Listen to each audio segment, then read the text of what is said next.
Bismillahirrahmanirrahim. Alhamdulillahilladzi ja'ala at-ta'ati anwa'a wa waqata laha awqata fadlan min rahmatan minhu wa fadla. Ashhadu an la ilaha illallah wahdahu la syarika lahu fima dabbara wa qada. Wa ashhadu anna sayyidana Muhammadan abduhu wa rasuluhu ilal ummati jami'a.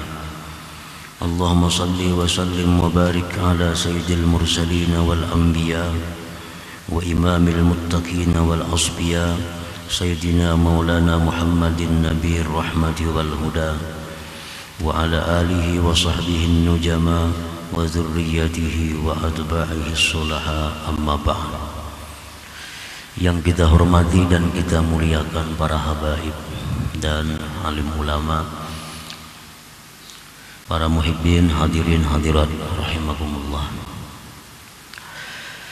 Pertama-tama kita panjatkan syukur yang setinggi-tingginya kehadirat Allah Subhanahu wa taala, yang mana dengan taufik dan hidayah serta inayahnya kita malam ini kembali bertemu, berkumpul di majelis yang penuh dengan berkah dan rahmat ini.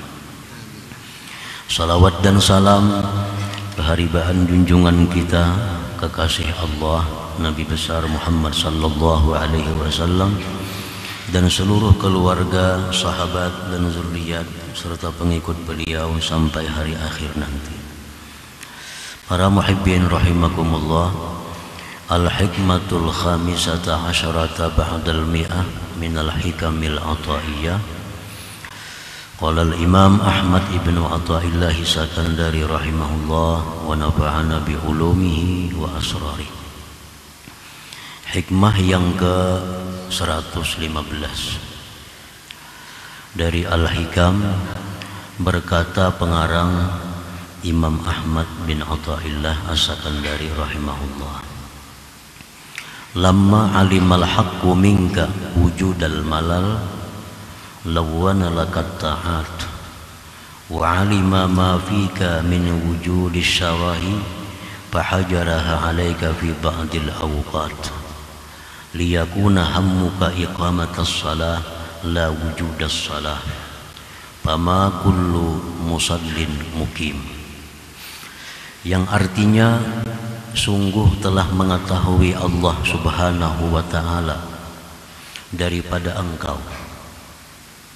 akan adanya sifat bosan, sifat malas.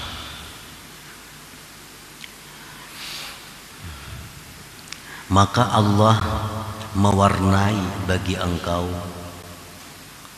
bentuk-bentuk ketaatan, dan Allah mengetahui sesuatu yang ada pada diri engkau daripada adanya kenapsuan. Maka dia cegah itu taat atas engkau pada sebahagian waktu, supaya adalah yang engkau pentingkan itu mendirikan salat, bukan hanya sekedar adanya salat. Maka tidaklah tiap-tiap orang yang sembahyang, maka tidaklah tiap-tiap orang yang salat mukim bisa mendirikan salat itu. Nah, itulah makna dari hikmah yang ke-115 ini. Ni'matani azimatani an'amallahu bihima ala abdih. Ada dua nikmat yang besar yang Allah berikan, dua nikmat itu atas hambanya, atas kita semua. Nikmat yang besar itu yang pertama adalah al-ula tanwi'ut ta'at.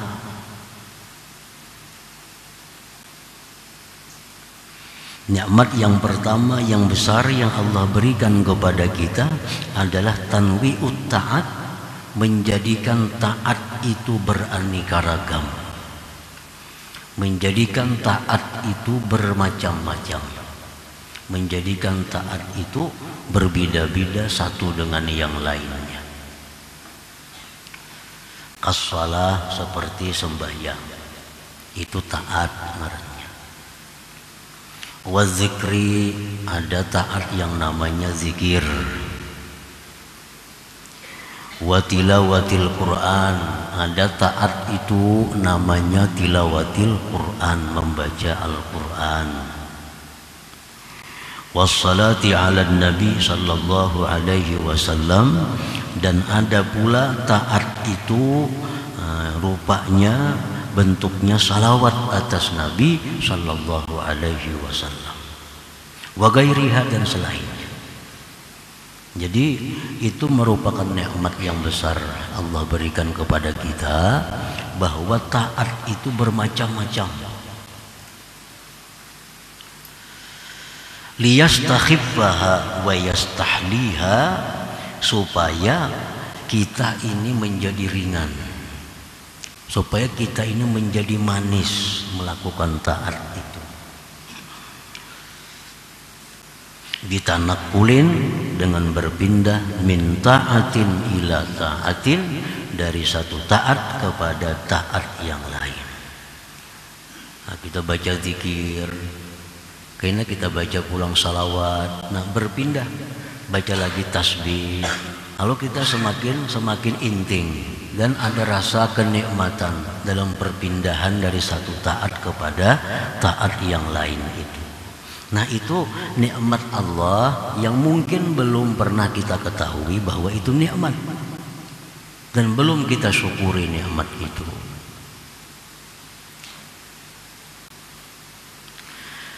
Fa in kanat min naw'in wahid sa'imatha nafs wa tarakatha istisqala. Maka jika adalah taat itu satu macam, andai kata taat itu semacam aja, niscaya bosan akan dia oleh nafsu kita dan meninggalkannya karena merasa berat. Makanya amalan itu semacam aja ada, berupa la ilaha illallah aja, kada ada lain, kada ada amalan, kada ada salawat, kada ada tasbih, kada ada istighfar, kada ada salat, kada ada apa. Amalan cuma Allah mengulahkan sebuting aja, Allah mengulahkan satu aja, zikir misalnya. Nah, akhirnya jadi bosan. Bisukan pagi itu juga dibaca, sore itu juga dibaca, malam yang itu juga dibaca. Akhirnya kita bosan. Bila mana bosan, otomatis kita meninggalkannya. Nah, jadi itu nikmatnya, itu anugerah Allah yang besar kepada kita. Taat itu banyak, taat itu bermacam-macam. Lianna sya'nan nafs an la taduma ala halin wahid, karena keadaan nafsu itu dia tidak kekal atas satu keadaan. Nafsu ini paling kada katuju, semacam aja kada katuju. Apakah kada katuju nafsu itu kalau semacam aja. Misal kita berisi pakaian putih-putih aja kada mau nafsu. Mesti ada hendak hijau, ada hendak hitam. Pokoknya nafsu kita kada mau satu keadaan. Ala taral insana idza dawama ala ta'amin wahid tas'amuhu nafsu. Adakah tidak engkau lihat manusia itu bila mana dia mengakali atas satu macam makanan, maka bosan akan dia nafsunya. Hari-hari itu aja makanannya, tentu kita bosan. Dan ini terjadi zaman Bani Israel. Padahal makanan ini makanan surga, al-man was-salwa, yang diberikan Allah kepada Bani Israel. Ini makanan yang istimewa, al-man was-salwa. Tiap hari dikirim dari langit. Makanan yang tidak ada dalam dunia.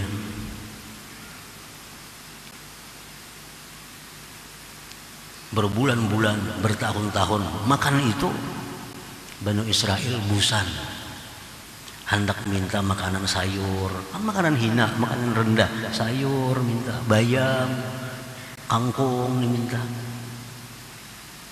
Karena sudah bosan dengan satu macam makanan. Nah demikian halnya ibadah, demikian pula taat. Kalau itu hanya semacam membuat bosan. Nah para muhibbin rahimakumullah, qala ba'duhum tanwi'ut ta'at li thalathati awjuhin. Taat itu dijadikan berbagai macam bentuknya karena tiga keadaan. Karena tiga keadaan. Yang pertama, liyastariha min nau'in ila nau', agar seseorang itu menjadi lapang dari satu ke satu yang lain. Coba aja kita membaca ratib. Ratib itu senang dibaca karena berpindah-pindah. Dari istighfar pindah ke salawat, pindah ke subhanallah bihamdi, subhanallah walhamdulillah wala ilaha illallah wallahu akbar, pindah lagi wala haula wala quwata, berpindah-pindah. Jadi ratib itu jadi rasa inting dibaca. Yang pertama itu taat tadi bermacam-macam.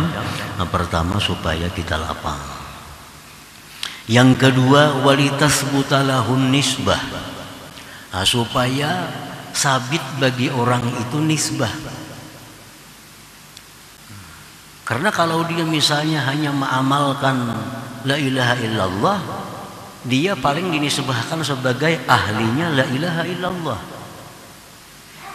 Tapi kalau orang ini macam-macam, nah dia bisa disebut orang yang mengamalkan la ilaha illallah, bisa disebut orang yang mengamalkan salawat, bisa disebut orang yang mengamalkan tasbih, disebut orang yang mengamalkan baca Quran. Nah banyak nisbah-nisbah yang ditujukan kepada orang yang mengamalkan tadi, supaya banyak ngaran kita ini. Nah jadi kalau kita satu aja amalan, misalnya salawat saja, kita ahli salawat saja, kada ahli zikir, kada ahli tahlil, kada ahli tasbih, kada ahli baca Quran.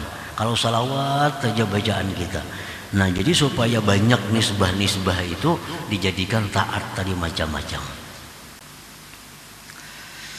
Yang ketiga walituqama alaihil hujjah, agar didirikan atasnya hujjah. Nah, akhirnya di akhirat kita ditanya, kenapa engkau tidak taat? Busan ya Allah. Nah, makanya Tuhan taat tuh banyak. Kalau ikam busan sembahyang, baca Quran. Ikam busan ini, baca ini. Nah, jadi itu untuk menjadikan hujjah Allah kepada kita. Sehingga kita tidak ada alasan malas untuk taat kepada Allah. Tidak ada alasan untuk tidak berzikir kepada Allah. Karena banyaknya macam-macam zikir itu. Nah, para muhibbin rahimakumullah, fal ibadatu ma'an nasyat walau qallat a'zamu minal ibadah ma'al kasal. Ibadah itu disertai dengan semangat, disertai dengan rajin, gairah.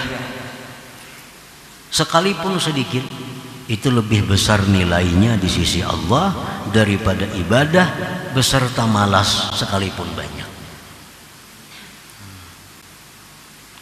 Orang sembahyang tarawih 4 rakaat saja, 2 salam, 2 rakaat salam, 4 rakaat, tapi inya bagus, rajin. Pada 20 menguliat. Ini sudah imam baca surah hanya berdiri, bahunjurlah. Allah lebih suka sedikit tapi ma'an nasat, nah, beserta rajin. Fal ibadatu ma'an nasat walau qallat a'zam minal ibadah ma'al kasal wa in kasurat. Nah, ibadah itu rajin, sekalipun sedikit bilangannya, itu lebih besar nilainya daripada ibadah yang disertai dengan malas sekalipun banyak hitungannya. Jadi kalau kita beribadah misalnya baca sholawat 10, la ilaha illallah 10, subhanallah bihamdih 10, la haula wala quwata illa billah 10, pindah lagi astagfirullah 10 lagi, pindah lagi hasbunallah wa ni'mal wakil 10 lagi. Tapi tiap kali perpindahan itu membuat kita semangat, tiap kali perpindahan membuat kita rajin, membuat kita manis. Itu lebih baik daripada kita membaca la ilaha illallah 100 kali tapi disertai dengan adanya malas itu. Disertai dengan adanya bosan itu. Li'anna al-ibrata laysat bi kasratil his wa innamal ibratu bi wujudil ma'na. Karena yang dipandang itu bukannya banyaknya kenyataannya, bukan banyak bilangannya, bukan banyak hitungannya, tetapi yang dipandang itu adalah adanya maknanya. Jadi Allah memandang ibadah itu kualitasnya, memandang kualitasnya, bukan yang dipandang banyaknya. Orang yang bersedekah misal 1 juta tapi kualitasnya bercampur dengan riya. Allah lebih suka orang beribadah bersedekah 100.000 tapi dengan murni karena Allah. Allah kada pandang jumlah rupiahnya, tapi yang dipandang Allah kualitas itu. Nah, sama halnya dengan bacaan-bacaan tadi. Kalaunya banyak rajin itu lebih disukai Allah lagi. Banyak tapi kada berubah rajinnya, kada berubah semangatnya, bahkan makin banyak makin semangat, nah itu paling disukai Allah. Yang jadi pilihan ini jikalau banyak tapi malas, nah lebih baik sedikit tapi semangatnya ada. Nah, para muhibbin rahimakumullah, jadi itu nikmat yang pertama yang besar yang diberikan Allah Subhanahu wa ta'ala kepada kita.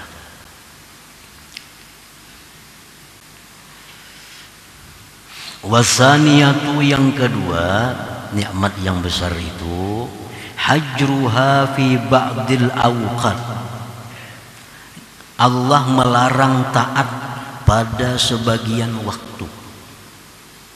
Ada taat-taat tertentu yang dilarang Allah melakukannya pada waktu-waktu tertentu.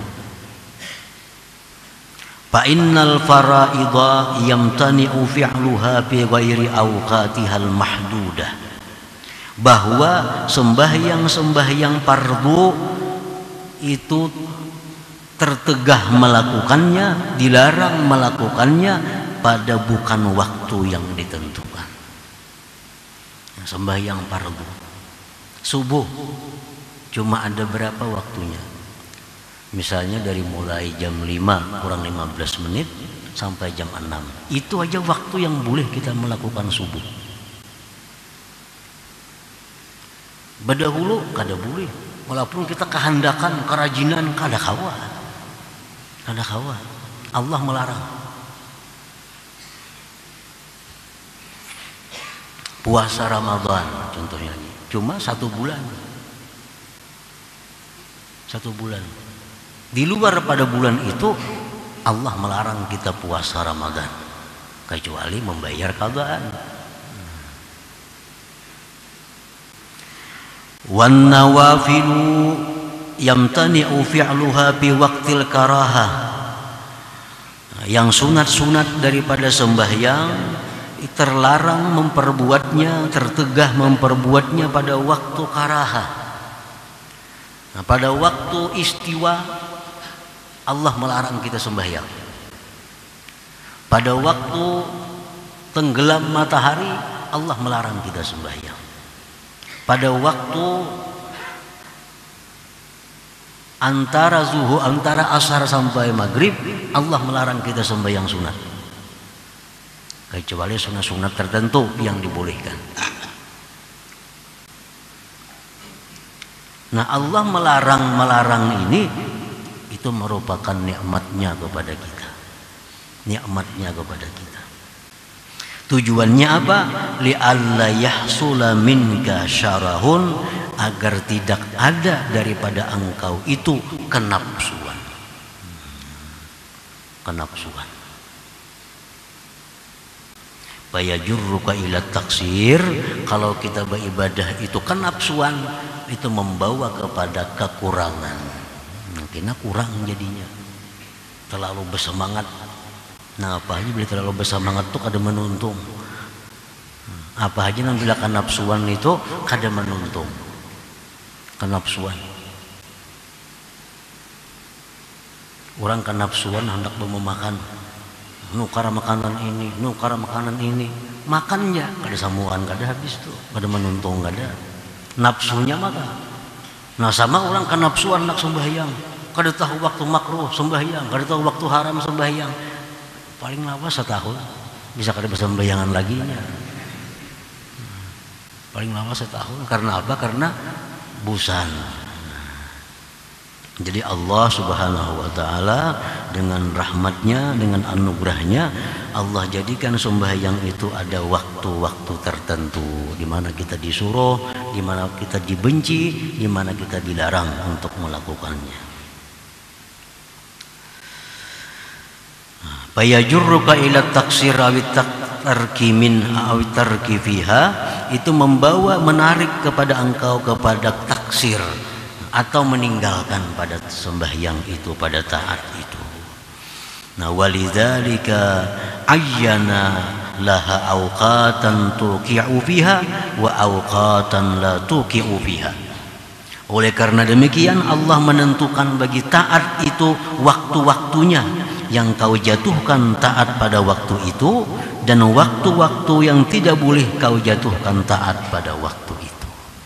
Nah, ini nikmat yang kedua yang diberikan Allah Subhanahu wa ta'ala kepada kita.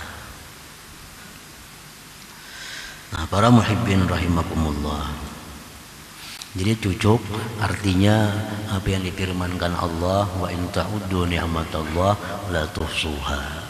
Jika engkau mau menghitung nikmat Allah, kada bisa menghinggai.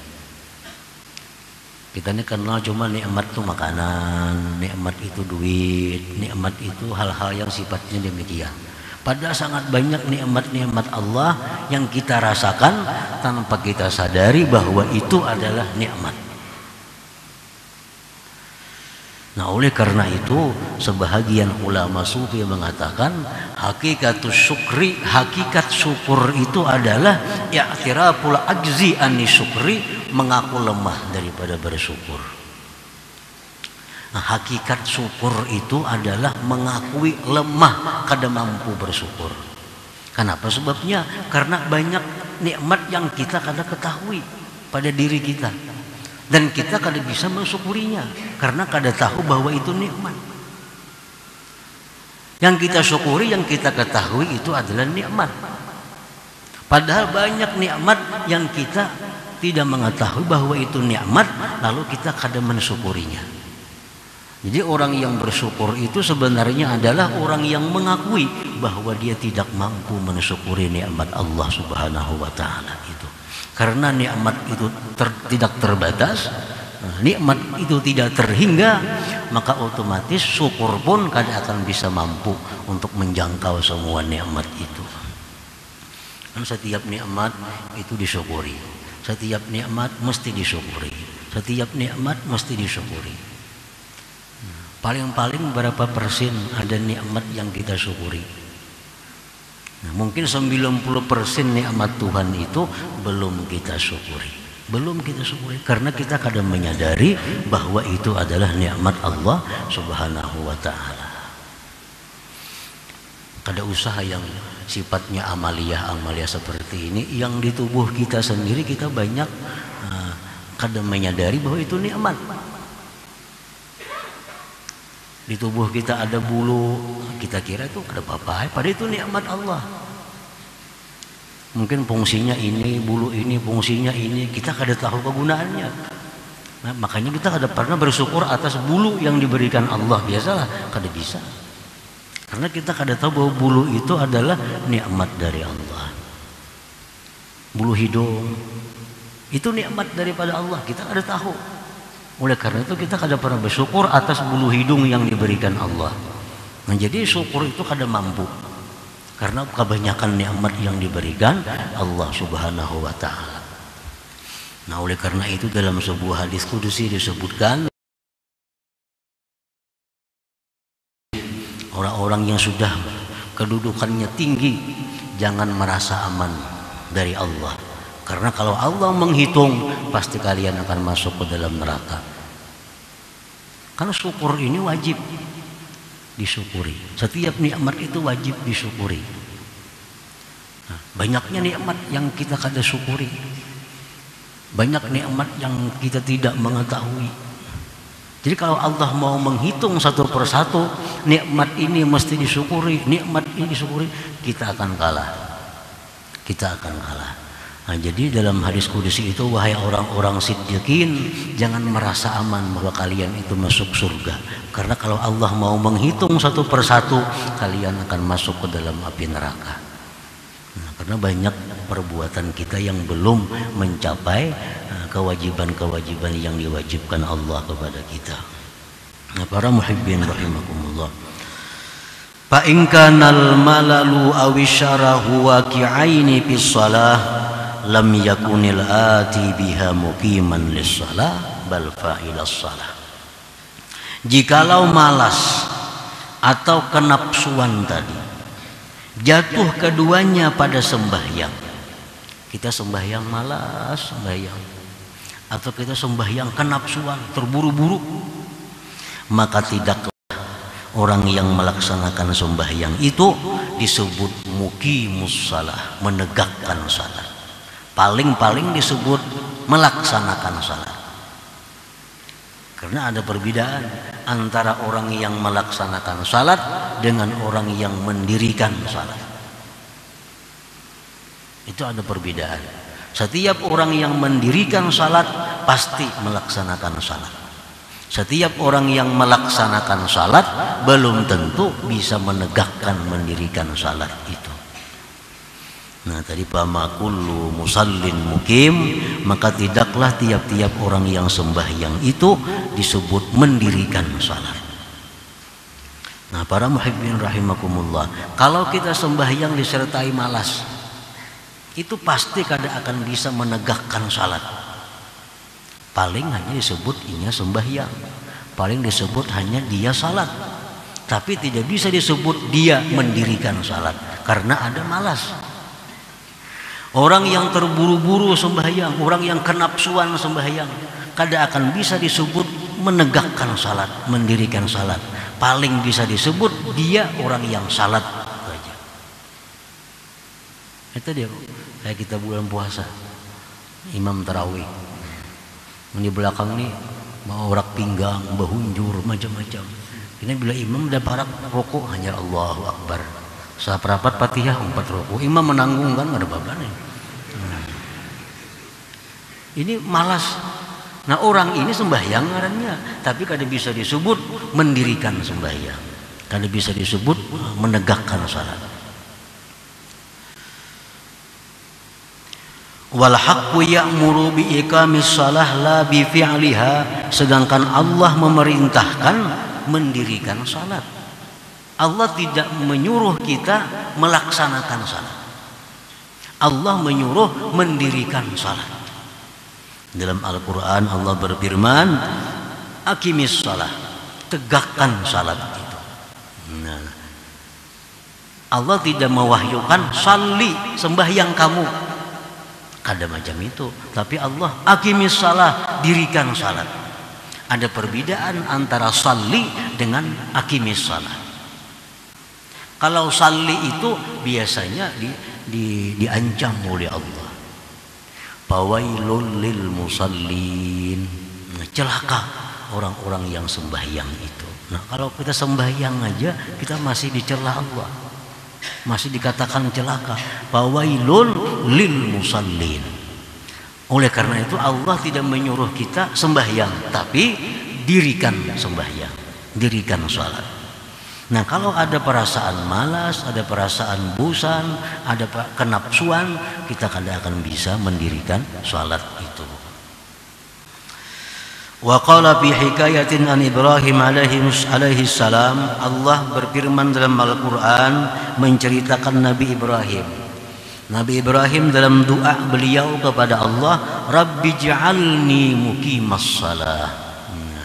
Rabbi ja'alni, ya Allah jadikanlah aku muqimas shalah, mendirikan salat. Jadikanlah aku orang yang menegakkan salat. Itu doa Nabi Ibrahim.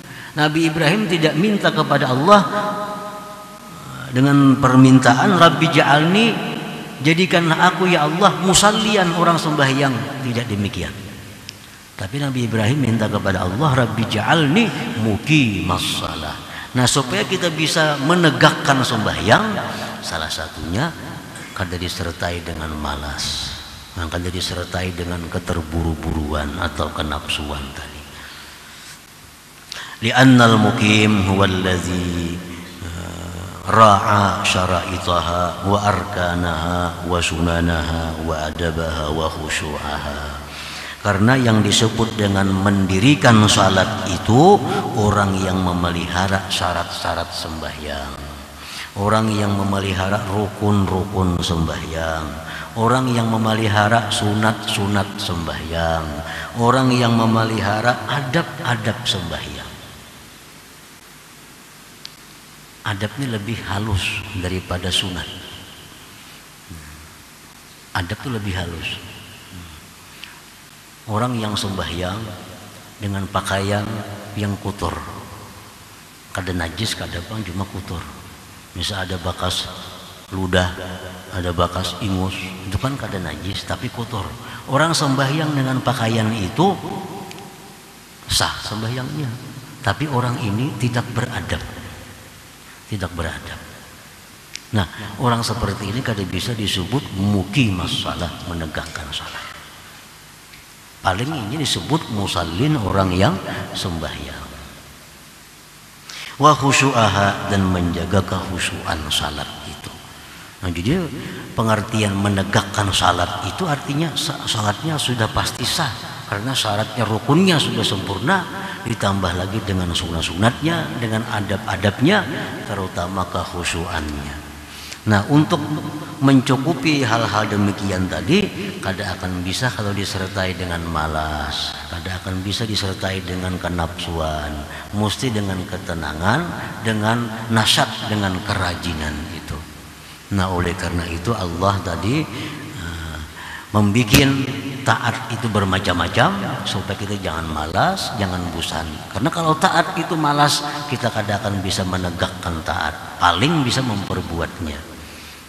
Nah, demikian pula Allah menjadikan taat ini dilarang pada waktu ini, dimakruhkan pada waktu ini. Semua itu adalah agar kita semangat, agar kita rajin dalam melakukan taat itu, sehingga terjadilah apa yang disebut dengan iqam, melaksanakan dengan penuh kesempurnaannya. Nah, selanjutnya hikmah yang ke 116. Ila hadratin Nabi sallallahu alaihi wasallam. Al-Fatihah. Syaitanir rajim. Bismillahirrahmanirrahim. Iyyaka na'budu wa iyyaka nasta'in. Shiratal mustaqim.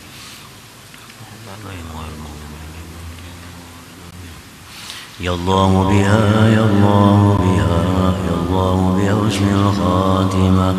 Ya Allah biha, ya Allah biha, ya Allah biha husnul khatimah. Ya Allah biha, الله بها، الله بحسن الخاتمة. فيا أيها الرجل منه شفاعة صلوا عليه سلموا تسليما. اللهم صل وسلم